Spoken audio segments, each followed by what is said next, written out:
एकम अक्षरम हृदि निरंतरम भासते स्वयं लिख्यते कथम्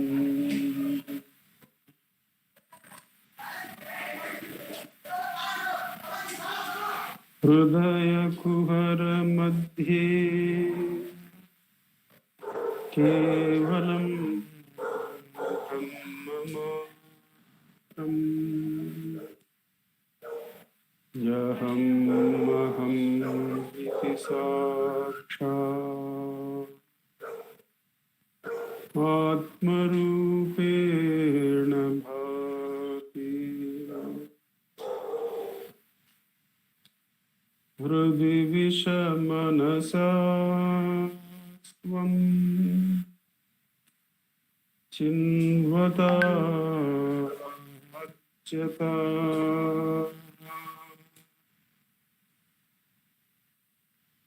पवन चलन रोधा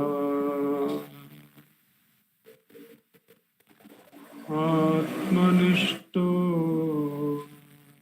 भवत्वम्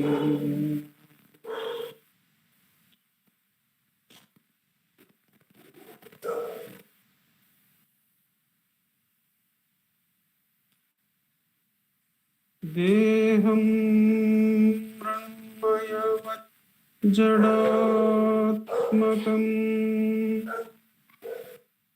अहं बुद्धिर्न तस्यास्त्यतो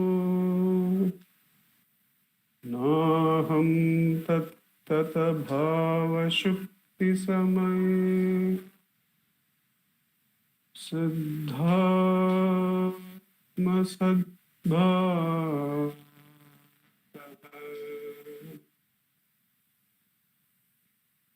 कोऽहं भावयुत कुतो वरधिय दृष्टात्मनिष्टात्मना सोऽहं स्फूर्तितया अरुणाचल शिवः पूर्णो विभाति स्वयं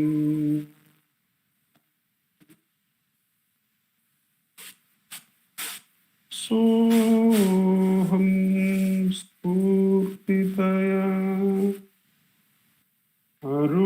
अरुणाचल शिवः पूर्णो विभाति स्वयं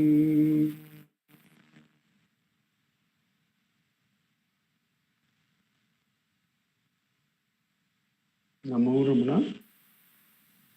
In this, the Thursday Satsang from Ramana Maharshi Center for Learning, as is usual, we will be reading from the work Guruvachaka Kovai by Muruganar Swamigal. We will be reading 2 verses selected for us. Each verse reading shall be followed by a short meditation on its meaning, and that shall be followed by a 10-minute practice session of self-inquiry. After these 2 segments of verse reading, meditation on meaning, and the self-inquiry practice are completed, there will be summing up remarks by Venkatesh Deshpandeji, and that shall be followed by the offering of Sri Ramana Stotram. The verbal chanting will be by Vaibhavji and Prarthnama, and the floral offerings shall be by Manjunath ji from right here. We begin this evening's satsang by taking the first verse selected for us, verse number 632. We find this verse in the segment Meditation on the Truth. The other two segments are Investigation into the Truth, which precedes meditation, and Experience of the Truth or Anubhava, which follows the segment on meditation. We begin with today's verse, verse 632. We find it in the subsegment Jiva Bodha, individual consciousness. Jiva Bodha, individual consciousness, verse 632. When the Jiva, turning back and returning along the way it came, enters the source, it will drown completely in its intrinsic nature, and in so doing, as the bliss of its own nature manifests clearly within its own understanding, it will abide motionless in that state. The verse is on how Jiva Bodha stands absorbed in the Parama.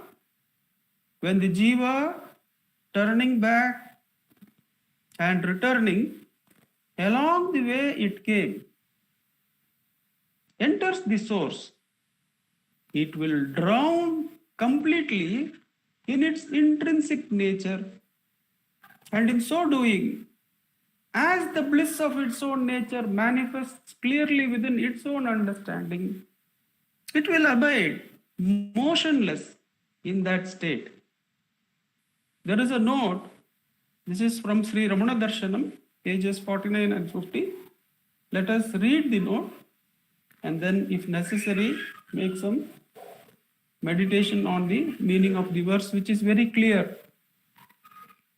The cause of all misery and evil, beginning with the birth experienced by Jivas, is forgetfulness of the way they came. This is illustrated by the following story. In the hall where Bhagavan used to give darshan, there was a chimney. The chimney was closed on all sides with steel mesh except at the bottom. One day, a beautiful small bird somehow entered the chimney and became trapped inside it. The bird found itself trapped in conditions diametrically opposite to its natural environment, the vast space where it could fly freely. From the moment it entered the chimney, it was frantically struggling to escape. But all its efforts proved futile. Why? Because forgetting the way it came, it was repeatedly trying to escape through all the closed routes. Sri Bhagavan took this opportunity to reveal a great truth. The bird has given up the all-pervasive space, its natural place of residence. It has been caught in this limited space, which is opposed to its nature.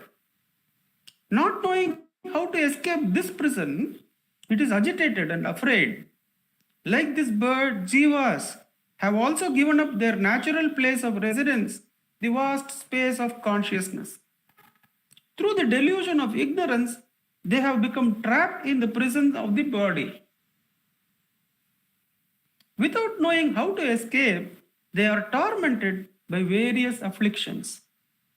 The ceaseless efforts of this bird to reach its natural place of residence are unsuccessful because they are directed upwards, the way of bondage, instead of downwards, the way it came. Similarly, the reason why the Jiva's ceaseless efforts to attain freedom are unsuccessful is because they too are directed outwards, the way of bondage, instead of inwards, the way they came. The natural tendency of the bird to go upwards asserts itself even in its attempt for freedom. Likewise, the natural tendency of jivas to roam outward asserts itself even in their attempt at liberation. This is the jiva's natural tendency. If through true discrimination, if through true discrimination and awareness, the jiva is made to turn back from outward directed side to inward side, and if it remains fixed there, it is certain it would attain liberation in an instant, says Bhagavan. Let us get back to the verse. The story is clear and lucid. When the jiva, the verse goes like this, when the jiva, turning back and returning along the way it came, enters the source. So Bhagavan says in Upadesha, Uddiyar, Uditha idathil, Odungi iruttal, Adu kanmamum, Bhaktiyam, Undipara, Adu yogamum, Jnanamum, Undipara. When we retrace the way we came, how to retrace? To retrace the source of the I thought. Because the I thought holds one thing after another, one thought after another, one sensory instrument after another, and comes out into this world. The way to go back is to trace the source of the I thought. So Bhagavan says in Upadesha Saram, Uditta idathil vodungi iruttam. To be submerged in the place where we are born, where the I is born, is all the four margas, is the end point of all the four margas, karmamum, bhaktiyam, yogamum, jnanamum. So the returning, the tracing back of the I and going back the way we came is the end of all the four margas. There we enter the source. What is the source? Ambuvil alipol anburu unilene anbakaretarul arunachala, says Bhagavan. Ambuvil alipol. Like ambu is water. Like the hailstone, the ice particle which has fallen in water. How it is now melted by the water's temperature into water itself. Like that, O Arunachala, you are the form of bliss. You are the form of love. Melt me, who has become encrusted love, who has become love trapped in a form. Melt me with love, so that I become one with you, the source of all bliss. Anburu unilene anbakarekarut Arunachala. So it will drown completely in its intrinsic nature. What is our intrinsic nature? Arunachalam is our intrinsic nature. Our intrinsic nature is to be the existence, consciousness, bliss. It will drown completely. The hailstone, the ice will melt, drown completely in the water. And in so doing, as the bliss of its own nature manifests clearly within its own understanding. What a beautiful sentence. It is, the bliss is our own nature. But by taking a form, by jumping into a chimney and trying in all the wrong directions, we feel bliss is somewhere outside, somewhere other than us, but it is our very nature. And when the ego, by tracing its way back, melts in that love called Arunachala, in that love called the Atman, then it is in that fullness of the bliss. And how is that bliss experienced? Not as another understanding, not taught by another, but within one's own understanding. I am now surrounded by the bliss of Arunachala.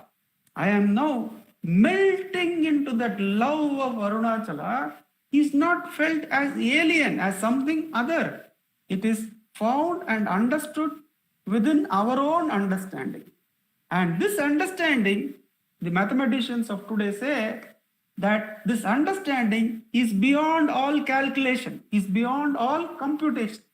That is why the computers can never, the artificial intelligence can never equate the true bliss of the Ananda that is present in the Jiva. They have found that the understanding, the Nobel Prize winning mathematician called Roger Penrose says that this understanding that we have is something totally different, which the artificial intelligence, which is capable of computation, can never come.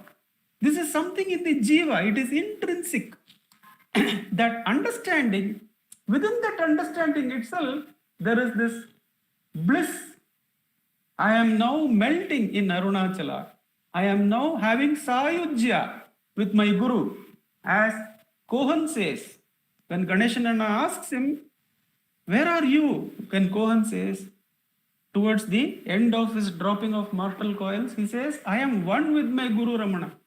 What is that one with my Guru Ramana?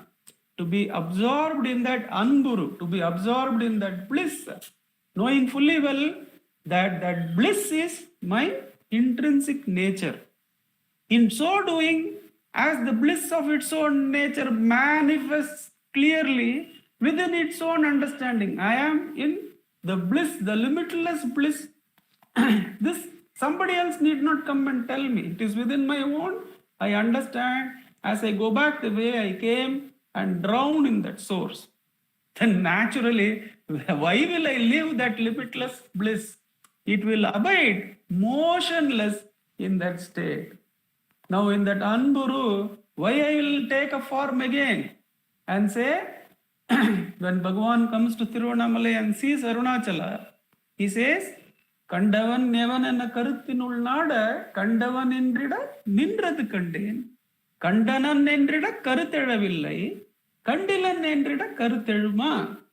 So the ego doesn't take a form and come out and say, oh, I have now seen Arunachala. Or come out and say, no, I want to be truthful. I have not seen Arunachala. Neither is said. That which has merged into that love remains motionless, remains changeless in that love, as that is one's infinite intrinsic bliss. That is one's intrinsic infinite consciousness. That is one's own intrinsic infinite existence. That is the Satchitananda. Why will anyone, having gone the right way and escaped this non-existent Maya, why will they try and come back into this same area? They will never come back. That is why it is called as Parandama Sthiti, from where there is no return. Pokum Varavum il Poduveli. Till that is realized to be our very nature, to rest in that Poduveli, one should make this practice of going back the way we came. What is the way? Whenever a thought arises, do not pursue it with more thought. Then we will be going out. Whereas ask, for whom is this thought? It will come for me. Then who am I? One step, we are going back. Then we'll get the preceding thought, which was underlying and which would have been waiting to push us. When that comes out, we should ask, for whom is this thought? It is for me. Who am I? Go back once again. Patiently, one thought after another, trace the way back from where the I thought has come. That is the Upadesham of that great being, Sri Ramana Maharshi. Let us sit in practice for 10 minutes. Revatima, you can set the time for us. Thank you.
Namo Ramana.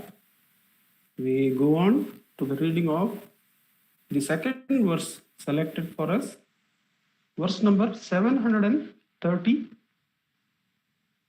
This too we find in the segment Meditation on the Truth.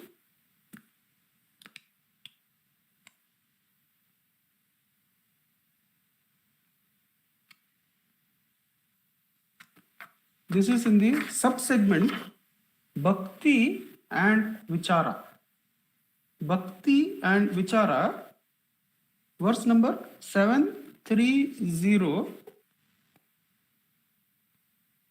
They say that contemplating one's real nature, Swarupa, is supreme devotion to Mahesha, Ishvara, who is beyond the reach of the mind, the intellect, and so on. This is because the two aforementioned persons, Jiva and Ishvara, are identical in their real nature. Bhagavan. There is a note from Upadesha Undiya. In the nature of their being, God and individual souls are one and the same. They differ only on account of the attributes that are ascribed to them. To know oneself without attributes is to know God, since God shines as the self. Isha jivayor veshadhibida satsvabhavato vastu kevalam veshahanatah swatma darshanam isha darshanam swatma rupatah.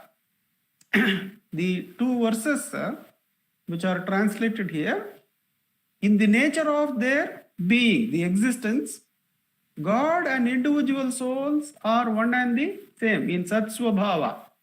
They differ only on account of the attributes that are ascribed to them. To know oneself without attributes is to know God, since God shines as the self.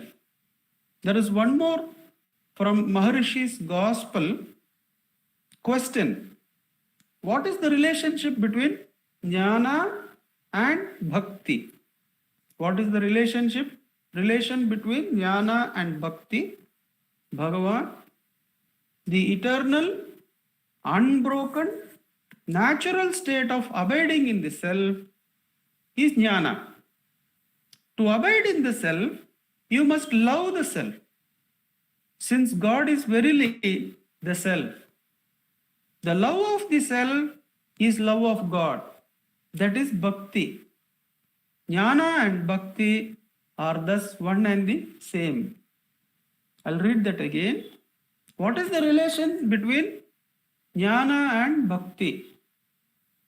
The eternal, unbroken, natural state of abiding in the self is Jnana.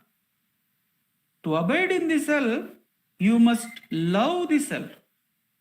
Since God is verily the self, love of the self is love of God, and that is Bhakti. Jnana and Bhakti are thus one and the same. Let us go back to the verse again. They say that contemplating one's real nature, Swarupa, is supreme devotion to Mahesha. Swaswarupa anusandhanam bhaktiritya abhidhiyate, says Shankara in Viveka Chudamani. And the Swaswarupa anusandhanam, to search for one's Swarupa, one's real nature, itself is called Bhakti, says Adi Shankara. And Bhagavan has quoted that 2-3 times in the talks with Sri Ramana Maharshi also. So they say, that is from where the first sentence is taken, they say contemplating one's real nature is supreme devotion to Ishvara, Mahesha, who is beyond the reach of the mind, intellect, and so on. This is because the two aforementioned persons, Jiva and Ishvara, are identical in their real nature. It is said in examination by Sadhuvam Swamigal in one of the verses of Ulladu Narpadu. He says that the body and the world are similar in nature because they are made of same elements. The Panchabhutas, the body and the world are of similar nature, but the Jiva and Ishvara are identical in their real nature. If you find out the reality behind the Jiva, the reality behind Ishvara is also the same, one and the same. It is not two different realities. Sat Swabhavato Vastu Kevalam. So, Veshahanataha, if you drop the Upadis, Tannai Upadi Vittu Orvadutan, Isan Tannai Unarvadam Undipara. To drop one's own attributes and seek to know one's own reality is to seek the reality of Ishvara, because Ishvara signs as the self within each one of us, says Bhagavan. Now that is Bhakti, says the statement that to search for one's own Swarupa is Bhakti. This is because the two aforementioned persons, Jiva and Ishvara, both are mentioned as persons. For one, the body is of this nature. For Ishvara, the whole creation is the body. But the body is of what nature? The creation is of what nature? It is of the nature of Panchabhutas, which keep changing, which are unreal. Whereas, if you seek for the reality of the Jiva, just by dropping the attributes of Jiva, then one goes to that reality. It is the same reality as the Ishvara. There is a Western mystic who says that if the Jiva drops its shells, then the Ishvara also will reveal his real nature by dropping his own shells. What are all covering him as body, that he will drop and reveal his truth, says that Western mystic, attributing the sadhana in a major way to the Ishvara himself. He says, all you have to do is you drop your shells, then Ishvara will remove his shells and reveal his reality to you. This is the essence of bhakti. And how does Bhagavan make it complete in that answer in Gospel is very interesting. Bhagavan says, to the eternal, unbroken, natural state of abiding in the self is jnana. What we saw in the previous verse as find our way back, we get to the Spurana. We understand that the Spurana is our real nature, and that is bliss, because it is Akhanda, it is experiencing itself as the bliss. Now one is abiding there, that is called as jnana. But to abide in the self, you must love the self. Now, it was said in the earlier verse that we will love it because that Ananda is understood within our own understanding, not from somewhere else, but within our own understanding, within one's own understanding, that I am now in the limitless bliss, one is able to understand. Then when one understands that one is in the limitless bliss, why will one ever come out of that? That is, then there is a love of that self. That understanding that abiding in the self is to be in that anburu. Then automatically there is great love of the self. And therefore, that itself is bhakti. The jnana leads to bhakti. Bhakti leads to jnana. To the bhaktas, Bhagavan would say, bhakti is jnana mate.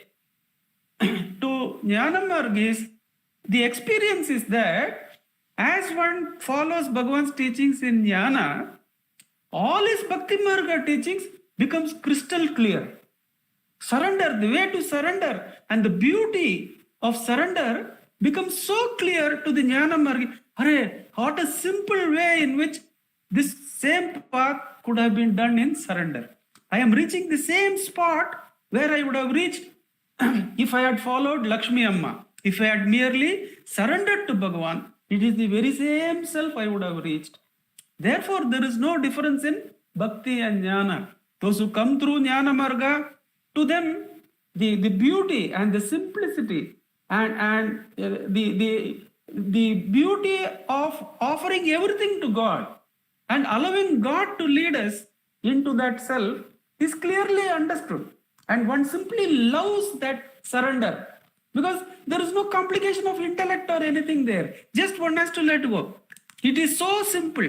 And when one completes the journey in Jnana Marga, one says, what a fool I have been. Such a simple bus I have missed. I could have just surrendered to my Guru. But the beauty of that path is known. And to a great devotee like Ramnath Brahmachari or Mudaliar Pati, the Jnana Marga becomes crystal clear. For them, abiding in the self is natural. They talk with Bhagavan as though Bhagavan is their friend. As Arjuna would speak to Krishna as an equal sometimes in the Bhagavad Gita, Ramnath Brahmachari and Mudaliar Pati are known to have had that saulabhya of friendship with Bhagavan as only Jnanamargis can have, as only those who have entered that oneness could have. They would speak with Bhagavan as though they are friends. So the bhakti, when one abides to the self, one understands how jnana going to the source happens.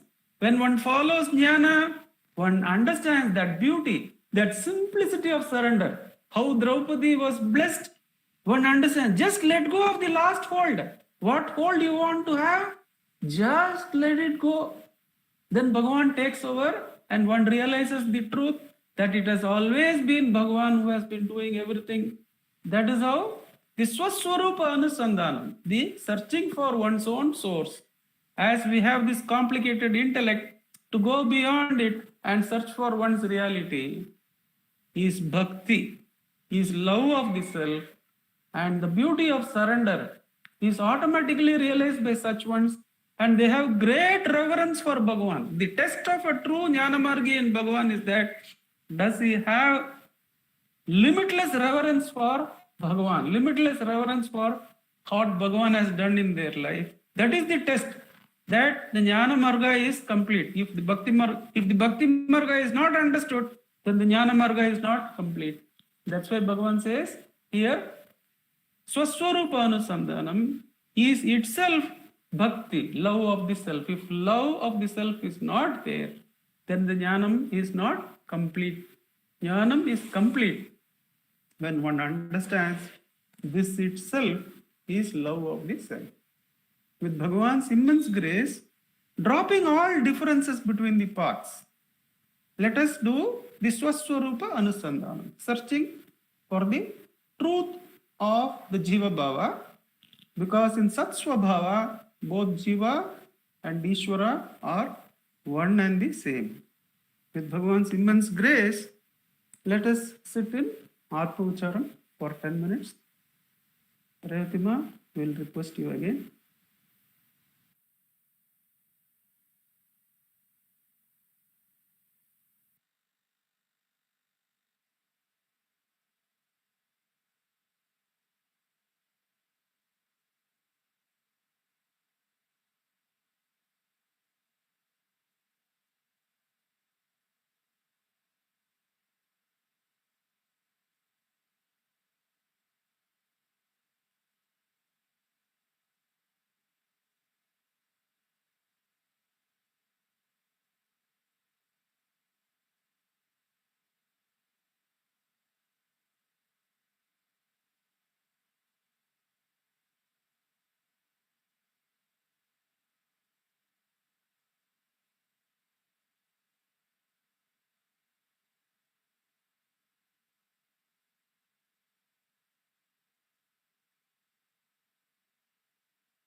Namo Ramana. I request Venkatesh Deshpandeji to give us the summing up remarks. Namo Ramana, sir. Arunachala, Namo Ramana.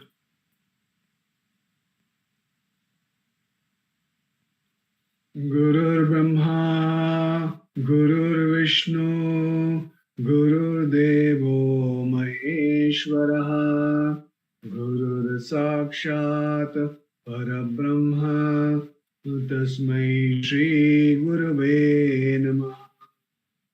Dhyanamoolam Gurur Murtihi, Pujamoolam Gurur Padam, Mantramulam Gurur Vakyam, Mokshamulam Gurur Prabha. Namo Ramana. We have two interesting verses today to do manana on. The first was one on the going inwards, going in, go back to where you came from. So let's look at I'll give some simple examples, our day-to-day examples. This first example is a holiday. Now, all of us, what we do is, whenever we get tired, we think we should go on a holiday. So we decide, we pack our bags and we decide, say, for example, to go to Mysore for a holiday. And what happens? When you go to Mysore, you take a hotel there and you go on seeing various things. You see the palace, you see the art gallery, you see Vrindavan garden, you see the zoo, you see so many things. And after 3 days, you come back and you say, oh, thank God, I'm back home. Now I think my holiday starts now here at home. It feels like that. You have gone out to have a nice holiday, but you have gone to another place like a visitor and to visit, and you because you have come on a holiday, you don't want to sit quietly in a hotel. You actually want to go from one place to another place to another place, and then what happens when you actually come back, you think, oh, the best place is to be I'd be at home. Even if I'd now gone all around seeing all these pictures and all, but finally it is best to be at home. So that's what is being spoken about here. And the classic example, we know the classic example of Ramayana. We know the Rama, Sita and Lakshmana, and we know the beautiful example of the Lakshman Rekha. The Lakshman Rekha was drawn, Sita was told, don't go out, don't cross the line, just be in. But what happened? Ravana came in a disguise. He didn't come in his actual form. That's the way it is for us also. We are told, Bhagavan says, do self-inquiry, be inside. I am there here. But no. What Bhagavan knows? I know better than Bhagavan. So that's what happens. So Sita thought, what is the Lakshman Rekha? It must be there, but let me leave the Lakshman Rekha. And then what happened? Ravana took Sita away, and then the whole Ramayana happened. Why did it all happen? Because one was Ravana was what? It was in a disguise. So the world is also in a disguise. The whole world that we see, it's like a bitter pill with a chocolate coating. It's got a chocolate coating. But when you experience initially, you think, oh wow, the chocolate is fantastic. I gave the example, the other satsang is about the Nivaqueen tablets. Nivaqueen tablets olden days were given for malaria. It had a little bit of a chocolate coating outside. You felt nice. But if you kept it too long in your mouth, then the bitterness would hit your mouth. So exactly the same thing. The world feels so dazzling, so good. That's what happened to Sita. And then we all know what happened in that whole Ramayana about just Sita not staying within herself and going out into the world, and the whole drama unfolded. So that's what Bhagavan is trying to tell us also, that if you really want peace, you have to go within. Now, The other thing is, important thing that Bhagavan says is, you are just a visitor. See, the important thing is, once a man went to a sadhu and asked him, where are all your bags and baggages? He asked the sadhu. And the sadhu asked him, where are your bag and baggages? He said, they're in a room. So he says, oh, really? So the sadhu said, I don't have any bag and baggages because I'm just a visitor. Visitor means what? Who's visiting? It's the same thing with this body. What is happening? God has the infinite, the unmanifest has manifested as this body. So that's God who's sitting inside this body and projecting this body. And he's just a visitor. He's here for some time. And we think that this body is going to remain forever. Anybody else will die, but I will not die. That is everybody's mind. You just think of do little banana. The thing that comes to our mind is, we won't die. Everybody else will die. But the point really is that each of us is just a visitor. Now, who is visiting is the point. Is God visiting or the body is visiting? So this is the important thing that we need to do, manana on. The second part of this whole thing was the beautiful example of jnana and bhakti. So I keep giving this example about Tirupati, and Tirupati, that darshan throws up so many different aspects of spirituality. So here was a situation where you reach the sanctum sanctorum, the point where you're going to have darshan of Tirupati, and you walk in, you just get about 2 or 3 seconds in front of Lord Venkateshwara, and then what happens? In that few seconds, out of that 3 seconds, 1 second you will see Lord Venkateshwara, the next 2 seconds you will close your eyes. And by the time that lady has caught your hand, she said, Jargandi, Jargandi, and out you're out of the queue, and then you open your eyes and you say, oh, Venkateshwara has gone. So what happened really? We really saw God at that point of time. First we saw him with attributes. We saw him with attributes because we were standing in the queue for many hours with attributes and landed up in front of God with attributes. And suddenly what happened? When we saw God, we went and closed our eyes. What happened to Venkateshwara? Venkateshwara was there. Only thing is, suddenly his attributes vanished, because when we closed our eyes, all his physical attributes vanished. And then what happened? When we went inside, what happened to our own physical attributes? Those also vanished for a few seconds. We all felt a sense of bliss.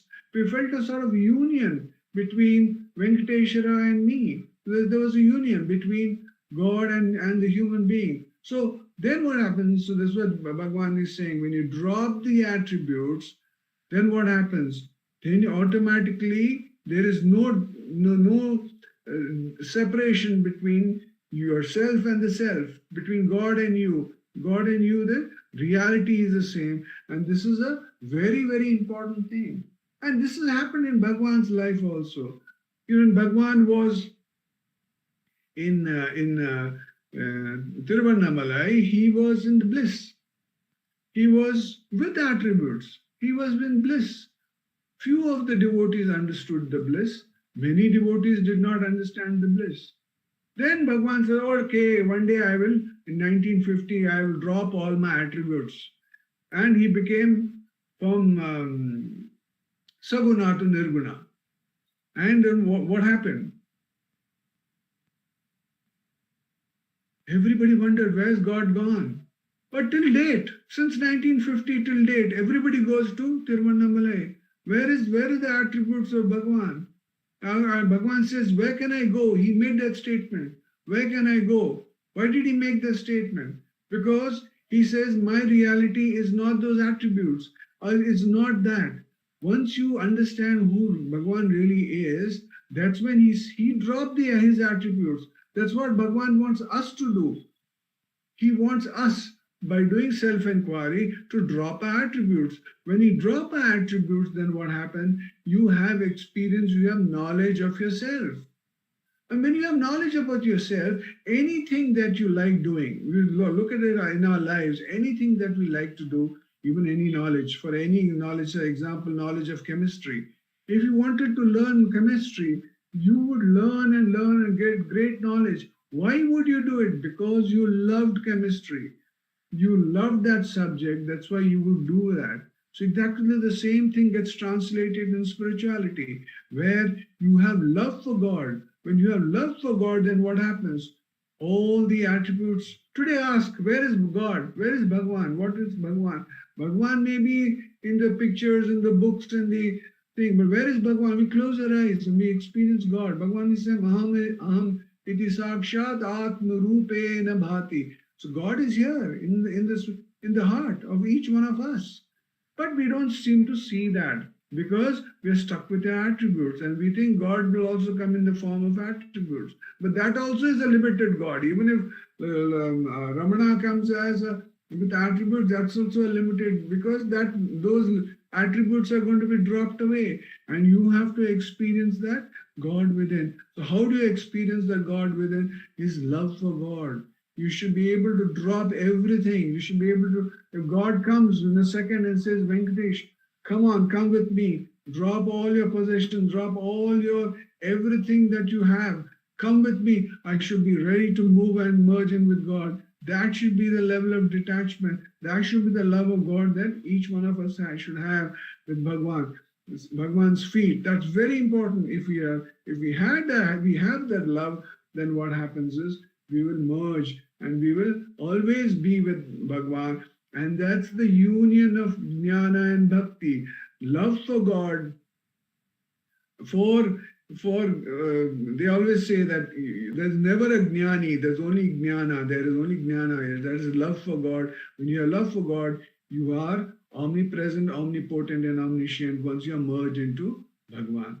Om Namo Bhagavate Sri Ramanaya. Namo Ramana. Namo Ramana sir, thank you very much. Gunachal. Namo Ramana Vaibhavji and Pratnama. Could we start the chant? Yes, sir.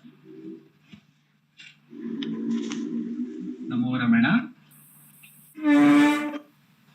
Bhardwaj Vishwanath विरचितं श्रीरमणाष्टोत्तर शतनामावलिः अपार सच्चित् सुखवारिराशे यस्योर्विमात्रं भुवनं समस्तं गुहाहितं तं रमणं गभीरं चिन्ताविहीनं हृदि चिन्तयामि ॐ महासेन महंसेन जाताय नमः ॐ श्रीरमणाय नमः ॐ गुरवे नमः ॐ अखण्डसंविदाकाराय नमः ॐ महौजसे नमः ॐ कारणोद्भवाय नमः ॐ जगद्धितावताराय नमः ॐ श्रीभूमिनाथस्थलोस्थिताय नमः ॐ पराशरकुलोत्तंसाय नमः ॐ सुन्दरार्यतपःफलाय नमः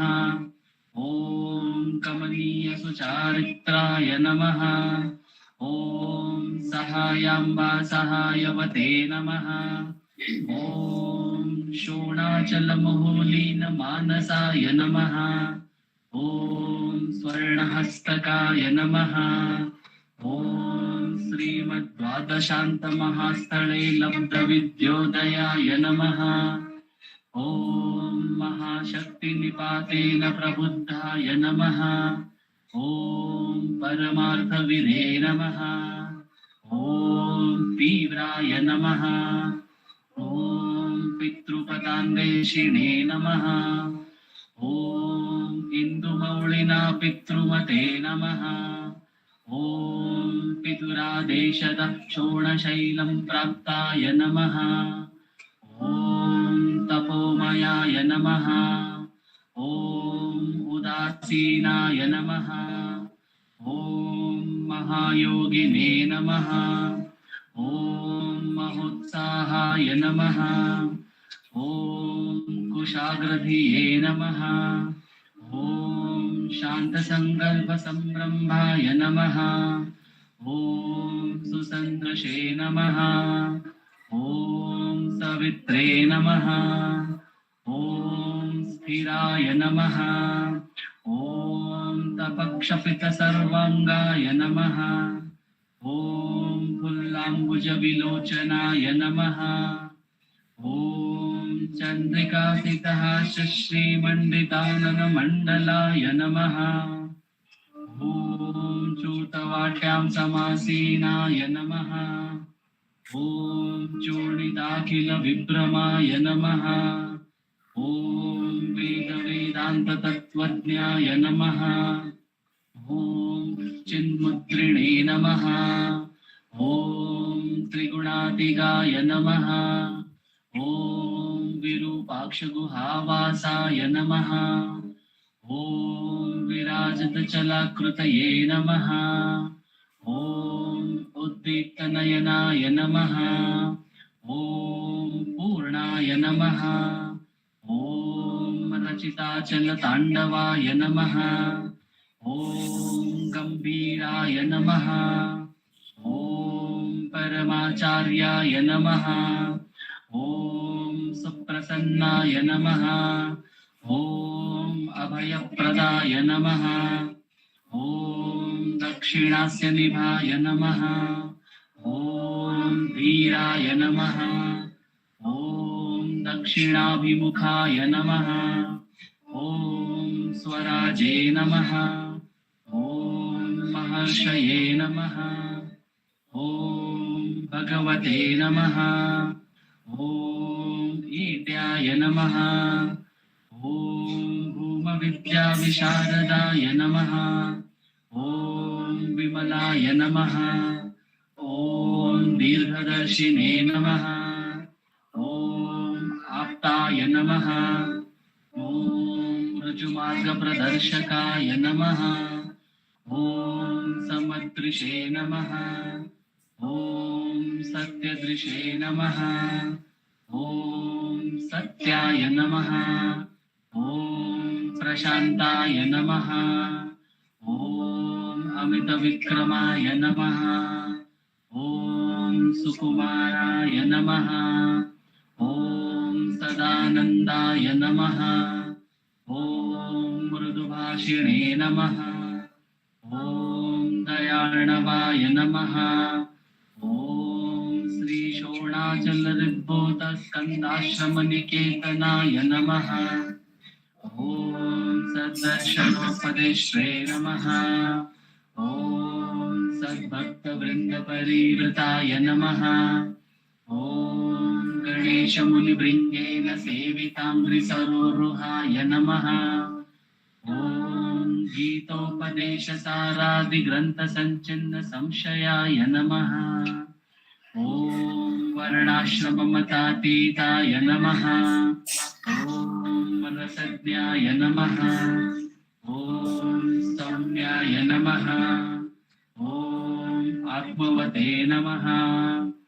ॐ सर्वावनिमतस्थानाम् आराध्याय नमः। ॐ सर्वसद्गुणिने नमः। ॐ आत्मारामाय नमः। ॐ महाभागाय नमः। ॐ मातृमुक्तिविधायकाय नमः। ॐ विनताय नमः। ॐ विनुताय नमः। ॐ विप्राय नमः। ॐ मुनीन्द्राय नमः। ॐ पावकोज्ज्वलाय नमः। ॐ दर्शनादगसंहारिणे नमः। ॐ मौनेन स्वात्मबोधकाय नमः। ॐ ऋच्चान्तिकरसान्निध्याय नमः। ॐ स्मरणाद्बन्धमोचकाय नमः। ॐ अन्तस्तिमिरचण्डांशवे नमः। ॐ संसारार्णवतारकाय नमः। ॐ शोणादृशस्तुतिद्रष्टे नमः। ॐ हार्दविद्याप्रकाशकाय नमः। ॐ अविच्युतनिजप्रज्ञाय नमः। ॐ नैसर्गिकमहातपसे नमः। ॐ कमण्डलुधराय नमः। ॐ शुभ्रकौपीनवसनाय नमः। ॐ गुहाय नमः ॐ दण्डपाणये नमः ॐ कृपापूर्णाय नमः ॐ भवरोगपिशद्वराय नमः ॐ स्कन्दाय नमः ॐ देवतमाय नमः ॐ अमर्त्याय नमः ॐ सेनान्ये नमः ॐ पुरुषोत्तमाय नमः ॐ श्रीरमण भगवते नमः श्रीरमणाष्टोत्तरशतनाम पूजां समर्पयामि यस्थानोररुणाचलस्य पदयोः स्मृत्याजनिं प्राप्यत दिव्यानुग्रह सुप्रवाह विवश धाराप्रभावं ततः वृन्दिश्च स्वगभीरमुख्यतपसा लोकान् पुनासेकराट् तस्मै श्रीरमणाय ते नमहितं लोकोत्तरज्योतिषे ॐ नमो भगवते श्रीरमणाय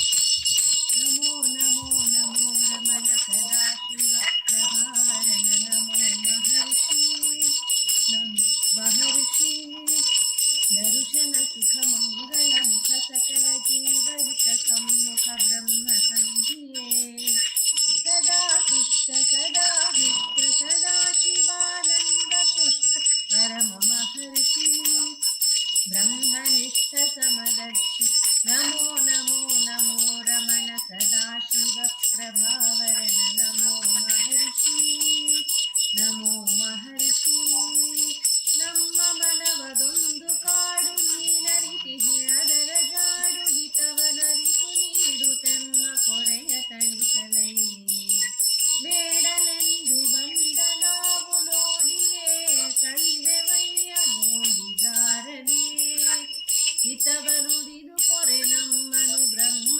ಸಂಧಿಯೇ ನಮೋ ನಮೋ ನಮೋ ರಮಣ ಸದಾಶಿವ ಪ್ರಭಾವರಣ ನಮೋ महर्षि नमो महर्षि बोलो भगवान श्री रमण महर्षि की जय